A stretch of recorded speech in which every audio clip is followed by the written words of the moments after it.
2 milliards de francs CFA, à peu près 3,8 millions de dollars, et c'est à ce jour la plus grosse perte qui a été enregistrée dans les paris sportifs. En gros, un jour, une personne s'est réveillée et s'est dit « Et si je pariais 2 milliards de francs CFA sur un match ?» Quand je te parle de 1xBet, Parions Sport, Winamax ou encore BetClick, ce qui te vient à l'esprit, c'est probablement argent rapide et facile. Pour beaucoup de personnes, ces plateformes de paris constituent le moyen le plus simple et le plus rapide de gagner de l'argent.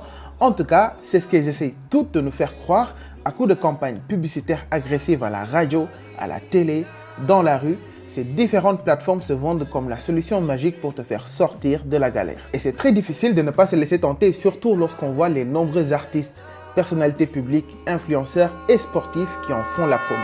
Mais que se passe-t-il lorsqu'on prend le temps d'examiner en détail les mécanismes de cette industrie? On se rend vite compte que la réalité est bien loin des promesses vantées par les publicités. C'est précisément ce que je vous invite à découvrir dans cette vidéo, ce qui se cache vraiment derrière l'industrie des paris sportifs.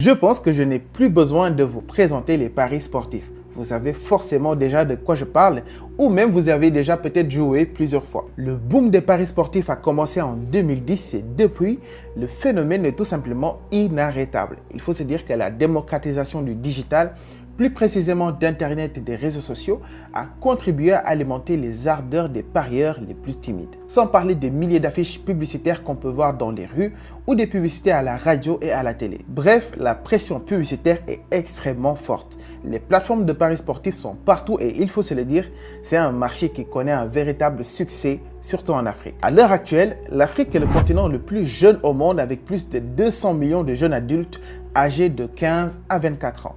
Et cela signifie que le continent africain est aujourd'hui l'Eldorado, la cible principale des plateformes de paris sportifs qui cherchent à développer leur marché. Et la raison est toute simple. Premièrement, parce que les jeunes utilisent la technologie beaucoup plus que les autres générations. Ils sont plus friands d'Internet, des réseaux sociaux et c'est à travers ces canaux que les bookmakers gagnent de l'argent. Deuxièmement, on est sur un continent où le chômage des jeunes est très élevé. Donc, quand on essaie de les appâter en leur faisant croire qu'ils peuvent gagner de l'argent sans travailler et en misant de petites sommes, beaucoup de jeunes mordent facilement à l'hameçon. Aujourd'hui, parier sur un match, c'est très simple. Il te suffit d'avoir un smartphone à 30 000 francs CFA, une connexion Internet, de recharger ton compte bancaire et ton compte mobile money et ensuite tu peux télécharger l'application et commencer à placer tes paris via le bookmaker de ton choix. Les plateformes de paris sportifs ou encore bookmakers pour les initiés sont de plus en plus populaires en Afrique. Parmi les plus célèbres, on retrouve PremierBet, BetClick, Winamax, etc. Mais de tous les bookmakers, il y en a un qui se démarque le plus et je veux bien évidemment parler de 1xBet.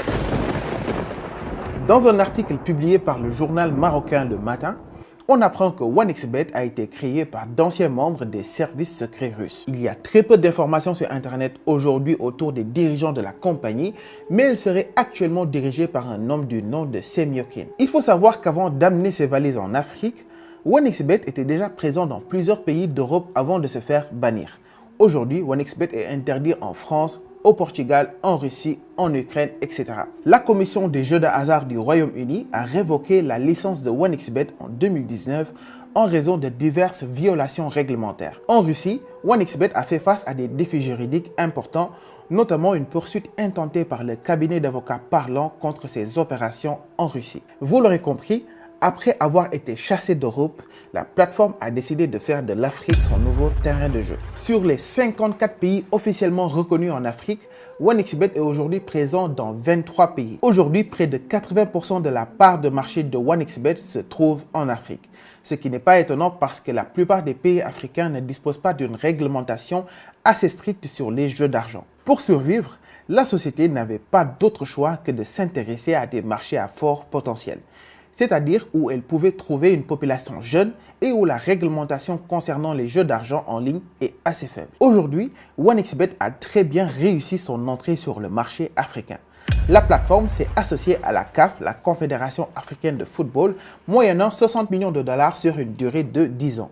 L'objectif de ce partenariat pour OneXBet était bien évidemment d'acquérir une légitimité auprès des parieurs africains et de gagner la confiance des gens. Aujourd'hui, on voit le logo de OneXBet au niveau des matchs de chaque CAN. Donc, quand les